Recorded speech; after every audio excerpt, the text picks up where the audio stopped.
acompanharam os resgates.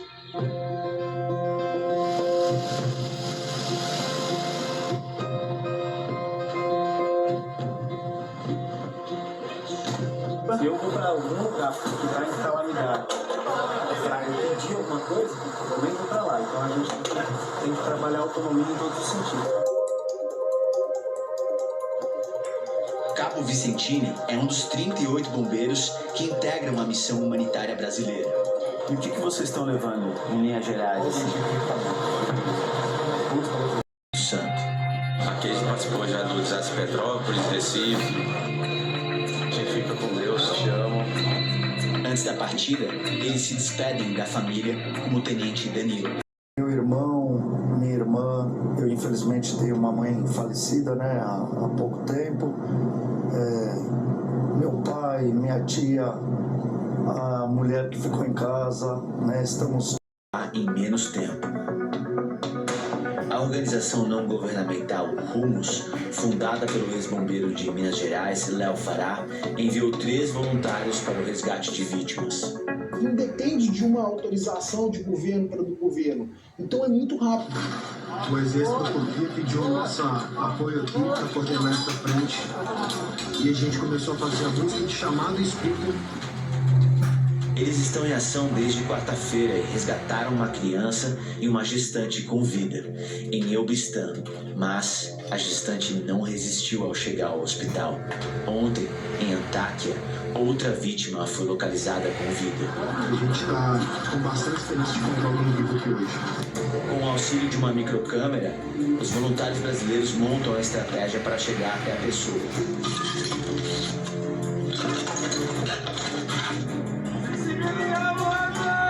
Eles usaram a técnica de fazer muito barulho e depois silêncio, na tentativa de estabelecer uma comunicação. Também recorreram ao sonar para localizar a vítima. O noktada çok az alıyoruz fotoğrafları ikinci noktadan. Camadas de escombro foram retiradas sem que se conseguisse estabelecer um contato visual. Menos de 5 minutos, nós fizemos mais um chamado escuta e ouvimos as batidas bem leves, mas ouvimos ali. Mas depois de quase 30 horas, sem ouvir resposta aos chamados, autoridades turcas querem encerrar as buscas para deslocar o equipamento. Mas os protestos de parentes mantêm o resgate no local.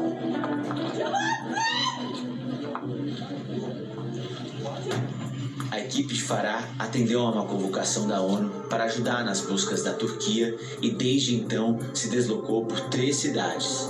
A gente tem uma cidade aqui que é Elbistan. Essa cidade, a gente não viu nenhum edifício que estava habitável.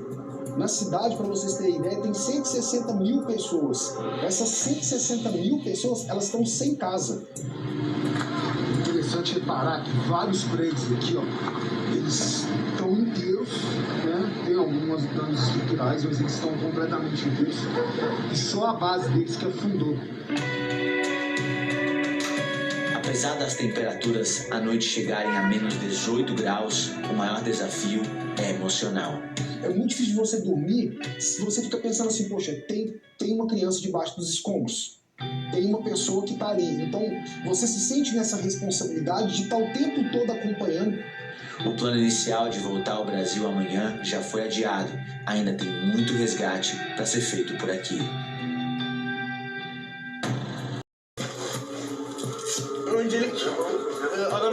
Agora, assim, a gente precisa acertar os equipamentos. Então, assim, eles vão lá para fazer busca e confirmar se tem vítima. As buscas começam no sábado. São 3 crianças que a gente está em busca para verificar se não sabem se estão vivas ou não. A informação que a gente tem aqui do Danilo é de que haveria um menino de 8 anos debaixo desses escombros. Os bombeiros brasileiros não encontram nenhum vestígio de vida. E são chamados para atuar em outro bairro da cidade. Os bombeiros brasileiros foram chamados para ajudar nas buscas aqui num hotel. Eles vão usar o que é chamado de detector de vida, uma máquina que detecta sinais vitais, batimento cardíaco e respiração.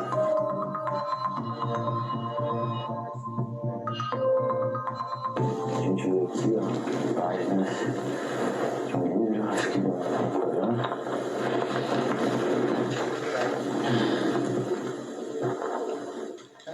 Eles guardaram aqui as páginas do Alcorão que encontraram.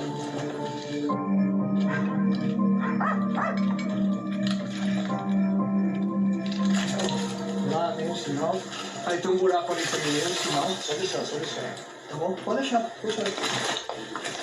E ali também tem um sinal. Um novo chamado para fazer buscas nos destroços do que já foi um prédio de 9 andares.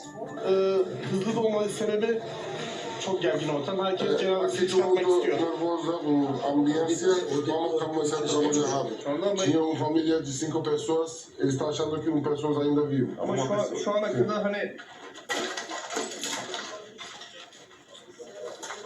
A gente tem que fazer silêncio para que qualquer ruído possa ser escutado. A gente está passando primeiro os cães. Posteriormente, a gente vai usar um equipamento para ver se tem espaços vitais entre as lajes. A gente vai usar uma câmera para isso. Eles falaram que ouviram barulho. A gente vai usar também um detector de ruídos para ver se a gente consegue ouvir ele mais amplificado. E o terceiro equipamento é o detector de batimento cardíaco. O espaço vital é uma área que fica entre os escombros, entre as estruturas colapsadas, em que uma pessoa pode sobreviver durante algum tempo. Os bombeiros explicam que há vários tipos de escombros. Esses escombros aqui são do tipo empilhamento, que as lajes foram caindo uma em cima da outra. Nesse cenário, nessa situação, as possibilidades de existirem espaços vitais são muito baixas.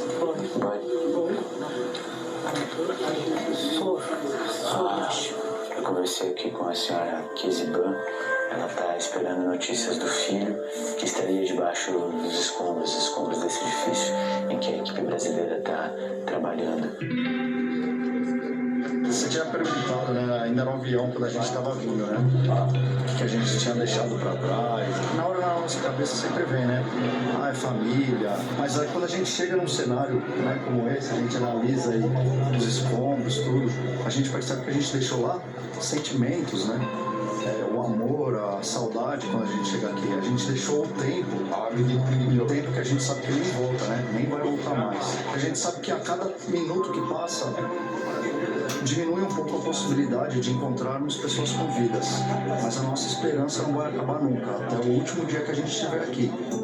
Os bombeiros turcos pedem aos brasileiros que priorizem os locais onde a chance de existirem vítimas ainda vivas é maior. Os bombeiros brasileiros foram chamados para ajudar nas buscas aqui no hotel. Eles vão usar o que é chamado de detector de vida, uma máquina que detecta sinais vitais, batimento cardíaco e respiração. A gente precisa colocar todas essas pessoas atrás. Todo mundo mesmo. O tempo vai passando em silêncio. Nenhum sinal vital encontrado. Os bombeiros brasileiros têm que sondar em outro local. Por volta das 11 horas no prédio onde eles vão fazer o resgate. O cheiro tá bem forte, velho. Embaixo tem um sofá também, um sofá branco. Joga a lanterna nesse ponto cor-de-rosa. Tem alguma coisa cor-de-rosa aí, ó. Onde eu tô iluminando. Parece roupa de criança. As buscas duram a madrugada toda. Os bombeiros brasileiros encontram objetos pessoais, lembranças desconhecidas.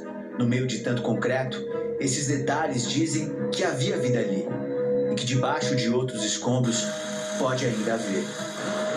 são 5 horas da manhã e a equipe brasileira ela conseguiu fazer o acesso a alguns cômodos dos apartamentos do edifício, mas infelizmente não foi constatada aí a existência de vítimas vivas. A situação agora é continuar trabalhando, retornar para o nosso ponto base e amanhã continuar as atividades. A missão brasileira não tem previsão de retorno para casa.